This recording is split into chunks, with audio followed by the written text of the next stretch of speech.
Halo, perkenalkan, nama saya Esi Analisa Marbun dari SDS Slamet Riyadi Duri. Kali ini saya akan membagikan aksi nyata topik kurikulum merdeka.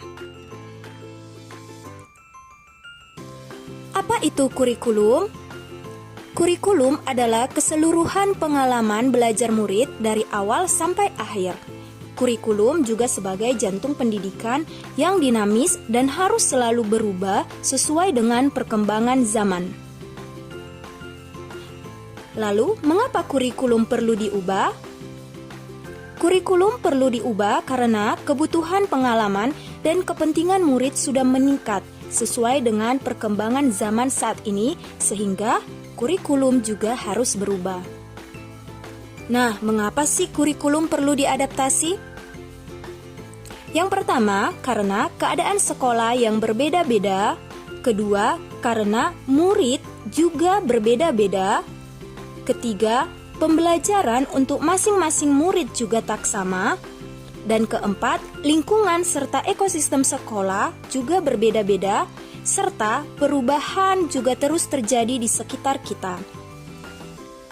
Lalu, bagaimana sih pengembangan kurikulum di satuan pendidikan?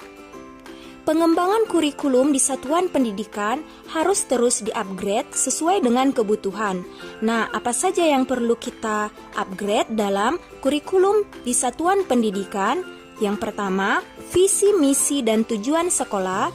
Kedua, perencanaan pembelajaran. Ketiga, pengorganisasian pembelajaran. Keempat, sistem pendampingan dan evaluasi. Prinsip umum pembelajaran. Bagaimana sih prinsip umum pembelajaran? Prinsip-prinsip umum pembelajaran haruslah dapat memfasilitasi beragam kebutuhan murid. Nah, apa saja prinsip pembelajaran yang berpihak kepada murid? Yang pertama, mempertimbangkan kebutuhan capaian belajar murid saat ini. Kedua, membangun kapasitas belajar murid menjadi pelajar sepanjang hayat. Ketiga, mendukung perkembangan kognitif dan karakter murid. Keempat, menyesuaikan konteks kehidupan murid. Dan yang terakhir, mengarah pada masa depan yang berkelanjutan. Lalu, capaian pembelajaran dalam kurikulum merdeka. Nah, ada kompetensi-kompetensi pada capaian pembelajaran yang dapat diturunkan menjadi tujuan pembelajaran atau alur tujuan pembelajaran. Alur tujuan pembelajaran digunakan untuk menentukan modul ajar yang akan dikembangkan dalam satuan pendidikan. Capaian pembelajaran pada kurikulum merdeka. CP merupakan kompetensi dan karakter yang ingin dicapai setelah menyelesaikan pembelajaran dalam kurun waktu tertentu. Nah, CP ini sama dengan KI dan KD pada kurikulum K13 atau kurikulum 2013. Apa sih kaitan kompetensi CP dan profil pelajar Pancasila?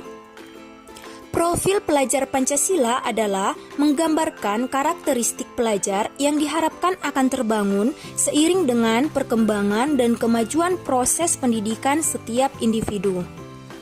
Adapun 6 dimensi profil pelajar Pancasila. Yang pertama, beriman, bertakwa kepada Tuhan Yang Maha Esa dan berakhlak mulia. Kedua, mandiri. 3, bernalar kritis. 4, kreatif. 5, bergotong royong. Dan 6, berkebinekaan global. Nah, demikianlah aksi nyata yang saya bagikan. Semoga dengan aksi nyata ini dapat memberikan ilmu yang bermanfaat bagi kita semua. Terima kasih, sampai jumpa.